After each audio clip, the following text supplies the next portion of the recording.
Welcome to the world's only Animorphs podcast.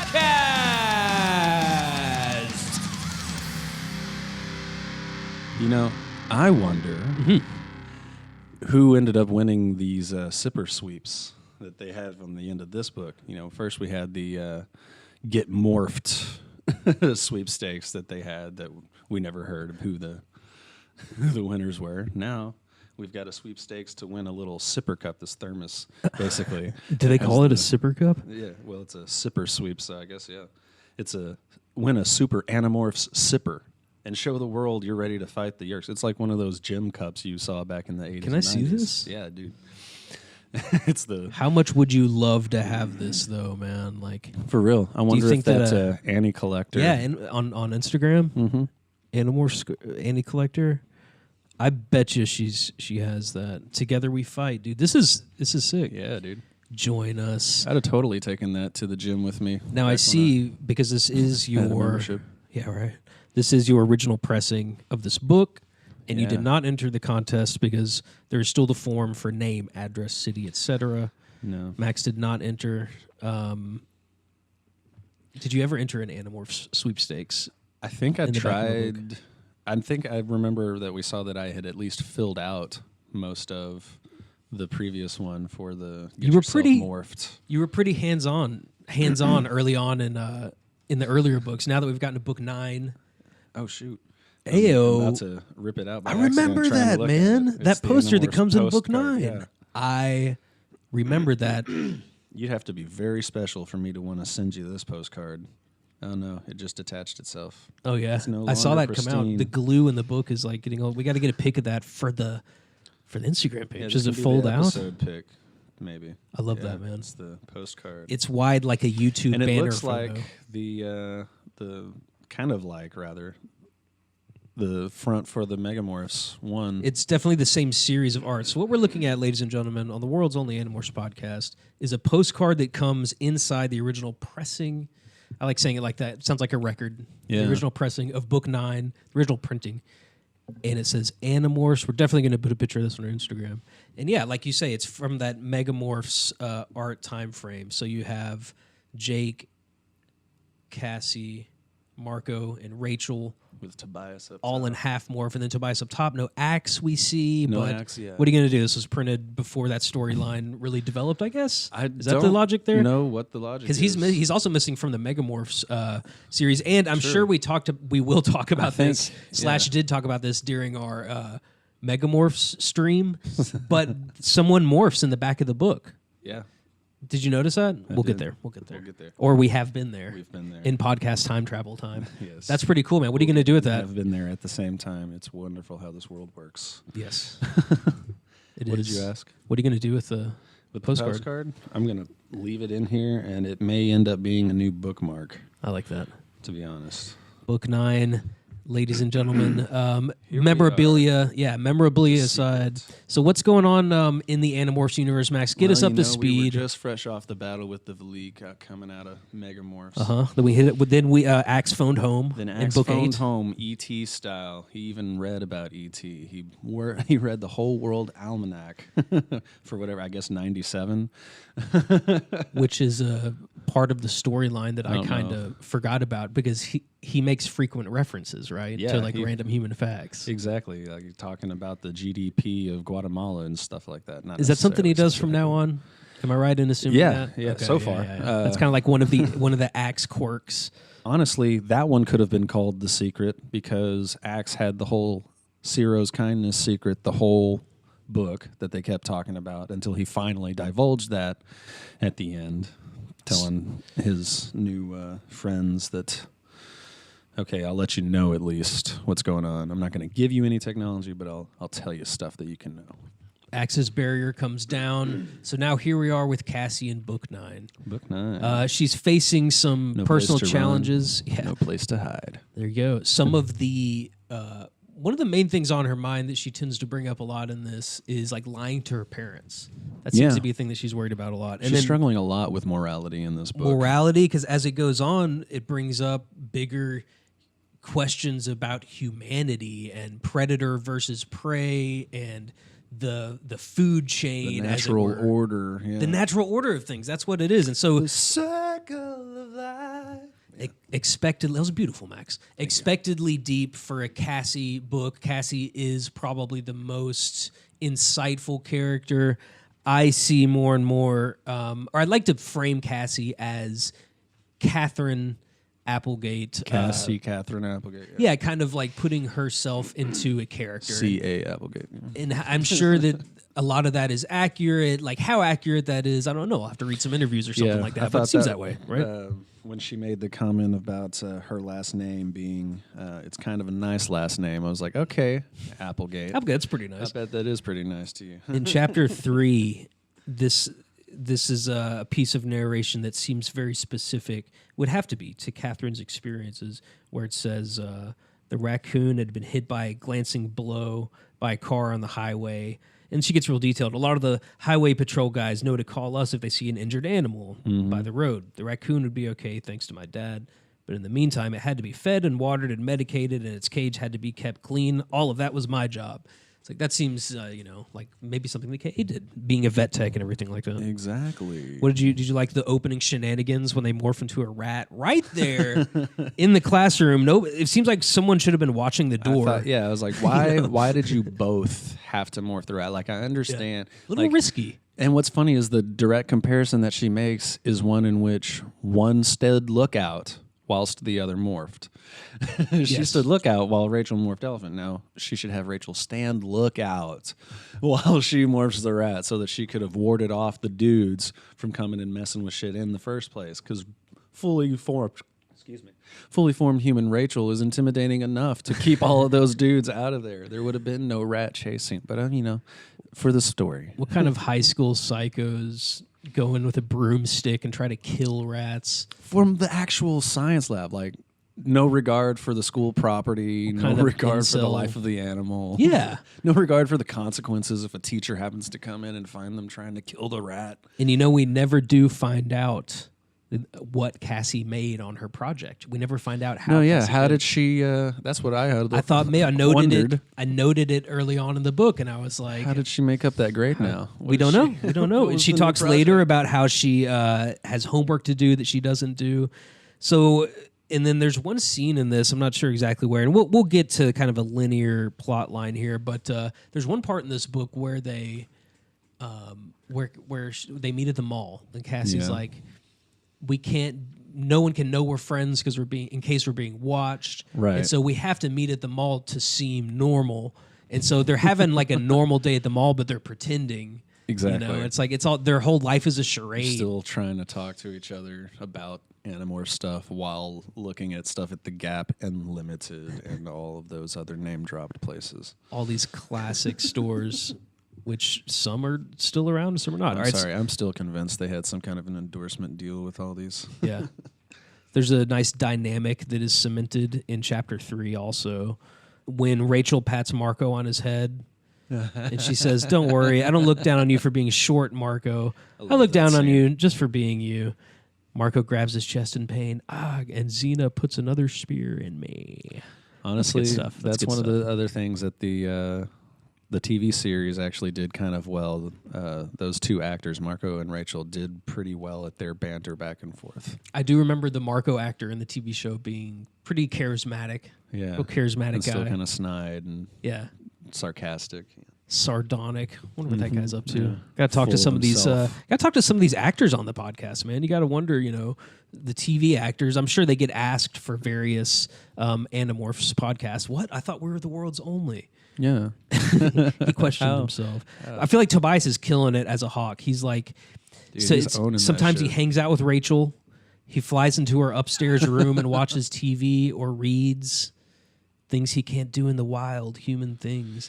He's hanging out with like the hottest girl in school, For real. flying around. He still loves to fly. And We'll he's still getting talk invited about into her bedroom at night. Yes. And just having a convo, Yeah. And nothing has to get complicated. It's just like Right. this platonic interspecies, not interspecies, cross relation, It's kind They're of really good friends. Any relationship should be built off of the ability to sit and hawk morph And just talk for hours. and talk for hours. Because whenever I think about them reading, because that's one thing that Cassie points out they do, she turns a page for him, right? She's got to turn a page. You would think, right? Yeah. But he has gotten pretty adept with his talons and his beak because he's able to open Tupperware, able to fire dragon beams. Yeah, that's right. All kinds of stuff, He can pinpoint the eye of an individual being, we learned later. He's doing great. I like it. It's nice to hear that Tobias is kind of doing better than he was in Human Morph, I feel like. And they also make another reference, too, in this about how, he was shuttled back and forth between his aunt and uncle. Once again, you got to get the Tobias check-in during a book. It's cool how they Sad how nobody has noticed he's missing. No one's noticed. And, I think that's the line. Do you notice... what do you think about like times when Tobias, they have to fit him in the storyline, right? Right. Sometimes he isn't there. It's like, well, he was sleeping. Right. But how much of that was, it's hard to fit him in if he can't morph. Right. Unless he can watch. Or unless there's like in this instance they're above ground and not overseas or something like that where he's able to actually scout from a mile high or whatever. So what's going on plotline-wise? Because they find out, there's a logging operation happening out in the middle of the woods. They've discovered Axe and Tobias have called together a meeting. The girls think it's because of their shenanigans with the rats, but even though they do seem to know about it, though they never directly mention it, they're actually there because they've discovered the logging operation, and why else would they have a logging operation with a force field around it unless it was Yurt-controlled and they're trying to eradicate what they believe is probably the only real living space for the Andalite bandits. All right, let me insert an opinion here. And I know there's a lot of books. They gotta fill some books. This is the first time when a plot came up, and I was like, oh, that's kind of a leap. I think to have like, okay, now there's a logging operation, and it's because they're looking for it. It makes sense as they explain it, but at first I was like, wait, what's going on here? Oh, and another thing I wanted to mention, I think that may tie into, is this the first Ghost Rider book? Because look at the dedication page. Yeah, and I also was going to note that this was the first one that I noticed where the cover illustration artist was actually different. The cover illustration artist this time, Damon C. Torres / the Iway Company. So there you go. The series getting a little more popular, maybe selling more books. And it says for Alexander and Max. Double X Max, though. Max Leach. Is that a real name? Max Leach, I think so. That's probably someone else's. That looks like such an Animorphs name. Double X Maxes. Not personally, but of them. And as always, for Michael. And so there you go. Michael, so I feel like this plot line was the first one that was like, just for this you, is Mr. a... Baston. Yeah, right. I felt like this was the first plot line that is kind of an episodic book. You know what I'm saying? Kind of, like it seems strange to say, oh, it's unreasonable for this to happen. Well, it's all sci-fi. But still, I was kind of like... But then, once again, as they explain it, and it comes from Cassie's angle, like there is a logging operation. Cassie's worried about the woods and the habitat. The wildlife. The wildlife. The life in general. It is kind of cool how they tie that into now it's an Animorphs mission too. Exactly. I like that a lot. For the poor little skunks. Yes, the skunks. The skunks, because that's kind of like the other side of what's going on. So they have their whole reconnaissance mission, so to speak. Yes. Yeah, they went in as wolves before they... and immediately got surrounded and... That's right. Yeah, Marco gets caught. Marco and Cassie in Wolf Morph get caught under the net. Because they knew Axe comes through and slices it open. Axe saves the day. I think that's our first, besides Axe in Human Morph, that's our first like real Axe moment in the book when he comes in and slices the net open. Axe comes in handy with that tail, that fish's tail. Yeah, and he frees them. That was a close one. I was thinking for a second there, what's Marco gonna do? You imagine him as a wolf. Like you ever see a dog like? That's what I imagine, just like splayed out on the ground doing like an army crawl type of thing. It's like, golly. They have the whole fight. Aftermath, she finds out because they get a call. There's an injured skunk, and she knows that it's a dragon beam that hit him. Right, because it's like clean a perfect semicircular. Yeah. So she's like, crap, I feel even more responsible now for this. Yeah. Helps take on the care of the animal. Realizes because of her dad that there were children to worry about, kits, as it were. How many people learned from this book that a kit is a baby skunk? Yeah. I learned that. I relearned that reading. Do you know how many other species are also called kits? No idea. Plenty. Really? A lot of mammalian children like that, especially the smaller, like foxes and stuff like that, I think, are also called kits. Cassie does explain her talent at morphing because she is a, what is it? What's the term? Estrine. She's an estrine. And so when Marco kind of points out how she's able to morph well, she says, I don't really think much about it. I said, sometimes my brain just seems to have its own ideas about morphing. Yeah. So she doesn't really like the full wolf woman morph that she did. yeah. And she doesn't really think about it. She says it's just kind of it is like a natural talent. The wolf morph sounds cool. The sense of smell and hearing, the way like, everything lights up, like there's other things Right. happening, and you can see, like that's Same with the owl. Yeah. The way his whole world just transforms at night, and he's bright as day in the middle of it, and able to fly low and through the trees silently. And the osprey with its ability to look through the water and the different fish. color ranges that it sees because of that.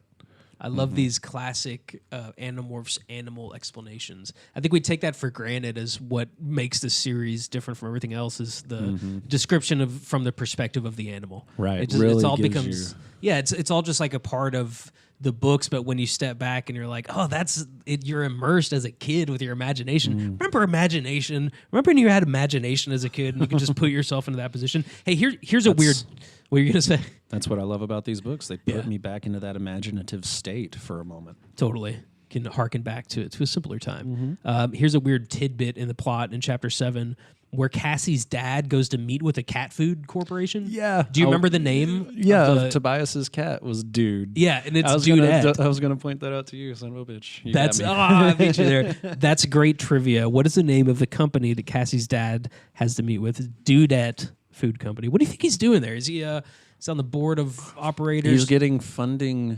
He does point that out. Yeah, probably in the form of donations and whatnot, or probably to be able to buy more food and whatnot for the animals that he takes care of. that's a nice like Animorphs Easter egg. That made me wonder. I wonder, Max wonders how many cats has Applegate? Because it's already been at least one. How many cats has Catherine and/or Michael had that were named Dude?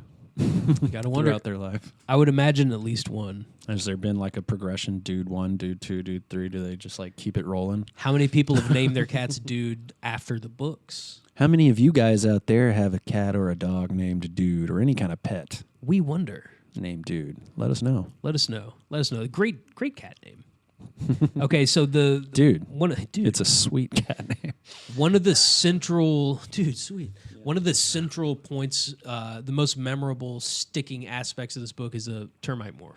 Good night. They must morph termites in order to get past the force field that is guarding the logging operation. You thought the ants were bad.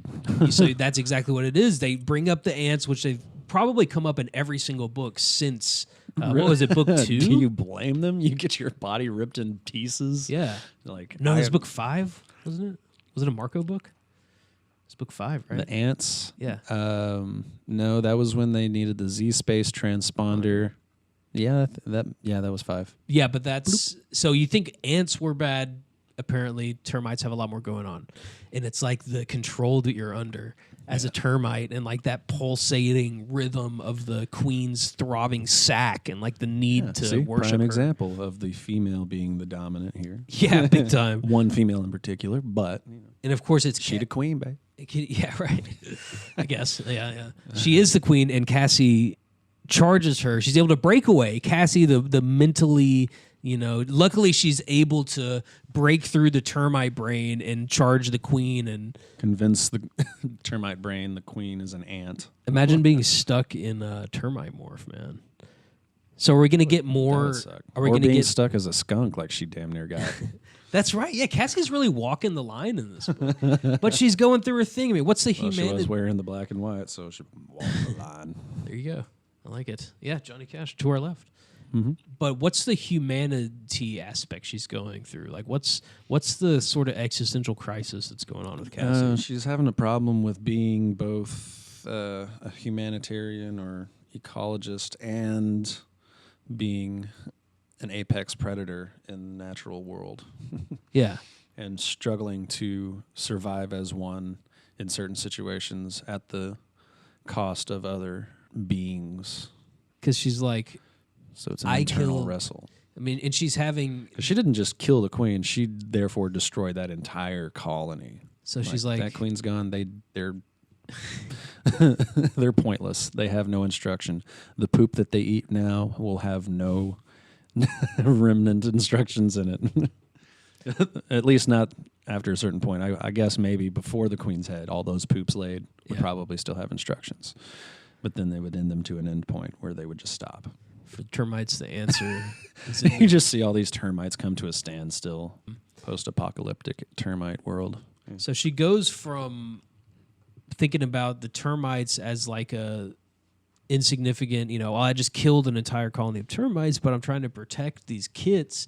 So where's the line, Like, am I saving, when we're trying to save humans too, so where do humans fall in line with all of that? Like, are we the predators or the prey, and where do we fall into all of this? And she really personifies that struggle by morphing into the skunk mom and then caring for the kids, and then brings the other Animorphs in on it, and they're all down for it. They're all like, yeah, let's do this. I mean, they're really about saving everything, and it's kind of a beautiful thing that they all do. And Cassie coming to terms, I think in the dolphin book, in her first book, it was like about morphing something with sentience, right? Which is like something they addressed. She felt like somehow they were no better than the Yeerks because they were just taking over the minds of animals that were lesser than them in their eyes, just like the Yeerks were seeing them. So she was trying to like compare and contrast themselves to the Yeerks. And she's kind of doing it again here. She's like constantly struggling with this same idea of, are we any better than the Yeerks with the way that we act? She's realizing that there is a lot of wrong in the way that humanity overall acts as a species just to itself, much less its own environment and the things around it. This is where Cassie kills the queen. She says, the queen, I could feel her power. This was her world. These were all her slaves, more than slaves. They had no will of their own. I knew who I was again, but I felt weak and pathetic. This is where she kills her, but a description of the queen. I was unable to control the termite body I was in. That body belonged to her. She had orders for me. Yeah, so it's just... Yeah. And then Cassie, she's wrestling with these ideas. Cassie really didn't want to do termite morph because she's very much impacted, as they all are. It happened. Worst case scenario happened. And then she freaks out. After they come out of termite morph, she's like pushing Rachel away. She's like, let me go. Don't touch me. Don't touch me. Don't touch me. It's like a psychotic break for a moment. Yeah, she has PTSD. She's thinking about the baby skunks dying, finds out that I guess Tobias killed one of the baby skunks, which is kind of once again an example keep alluding to it. I don't know. It feels like they don't he never admits fully, it. Yeah. They just assume that. It can be used as an example of the overall question of predator versus prey, and the skunk has to live, so has to die so Tobias can live. Another random trivia: what is the name of the Yeerk Lumber Company, Max? Dapson. Hey, very nice. I didn't think you'd remember that. That's a tough one. Of course, Cassie plays Mama Skunk for a while. Do you like the Ramones reference in Chapter 18? Yeah. Where Marco names the baby skunks? At first, I thought he was going to be referencing New Kids on the Block, the way he started out. And I was like, oh, wait, no. Yeah, Joey, Johnny, yeah. And then Cassie sprays Homer. Cassie sprays Jake's dog Homer, which is a moment of levity before the final battle. Yes. It's cool. It's like there's this thing that happens. It's like, why would you let Homer come along with you? I can't believe that he's letting Homer walk that entire town's worth of space and just trusting him to be there next to him and then go home on his own. Like, what? Yeah, what kind of town is this? Yeah, you can't do that shit, even with tags. Like, if my dogs are trying to walk up and down the street that's not my street and I'm not with them, they're getting pulled off by the animal control. And if they've got tags, great, they know who to call. If they don't, then it's double the impound fee because you've got to now get tags for them in that city also. Now it's like, no.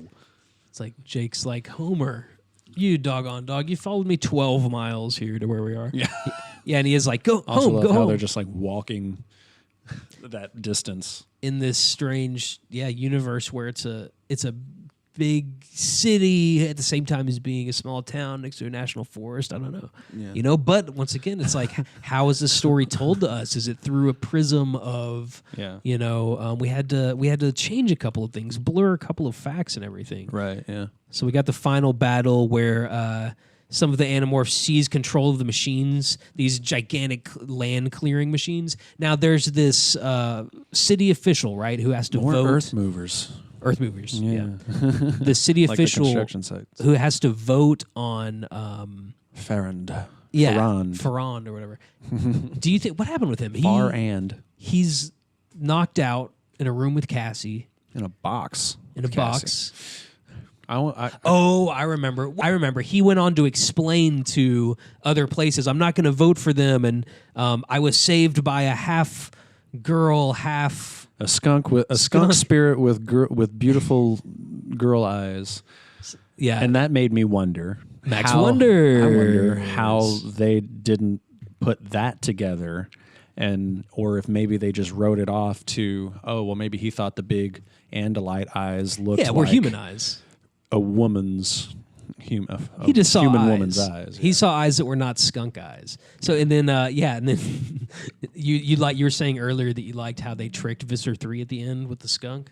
Yeah, because after they spray him, they're like, "We got the secret to we can save you to remove that smell that you'll never get out of your blade ship." How terrible is skunk smell, man? You ever smelled skunk like on the road? That's what they reference is like if you've smelled it on the road and you don't think it's bad, you don't know it.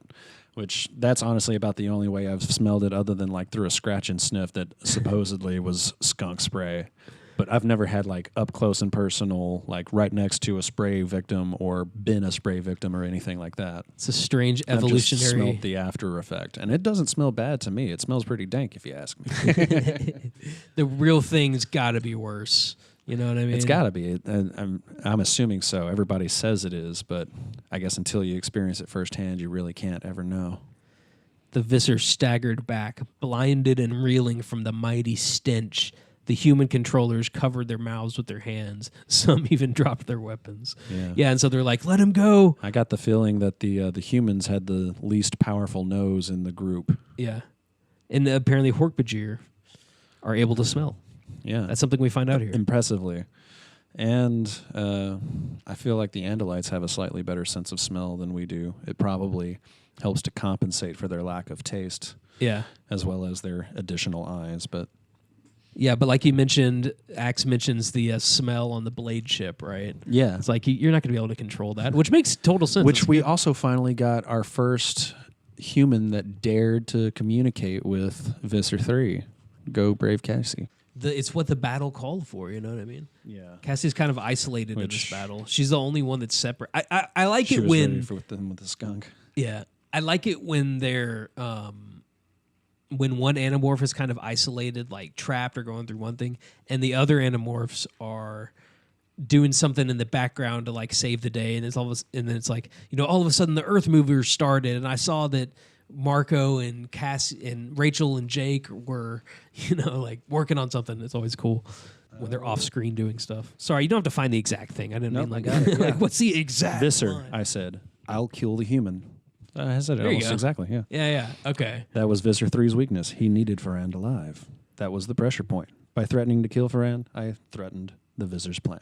Visser gets foiled They totally again. hold Visser 3 by the nuts the whole point after this. Like from here on out, they've got him in a stranglehold, baby. So Farrand goes free, and he spreads the word a little bit. But it's not out yet. The Animorphs save the day. They save their privacy. They save the woods. They save the habitats. They save Tobias and Axe, too, because they're out there in the woods. Yeah. There's also a subtle reference, again, to the fact that I think they honestly have answered the fact that even if they do get injured in their original form, if they can morph to something else and morph back, it'll repair that damage. Because she said once again about the DNA being the point of the morph, and that when she morphs back to human, all things would be gone. It would just be the normal human body. Do you like how they acquired the termite with it just in their palm? Yeah. They just like passed around this termite. I love how Tobias was able to somehow get the termite and carry it all the way to them Yeah. somehow. Like I wonder if he used his talons to get it and just let it crawl around on his body and then they made Jake fish it off of him, or did he somehow hold it in his mouth that whole time and have to like feel and taste biting his tongue or whatever. Maybe it didn't do anything because he flew far enough away from the queen. It didn't have the signal to do anything, and it just sat lifeless basically in his body. I picture it in the very tip of his beak, just ever so delicately held at the very, very tip. So here in chapter 24, towards the end, as we're talking about with Cassie's like sort of struggle and questioning life and stuff, it says, okay, just tell me this. Am I a part of nature?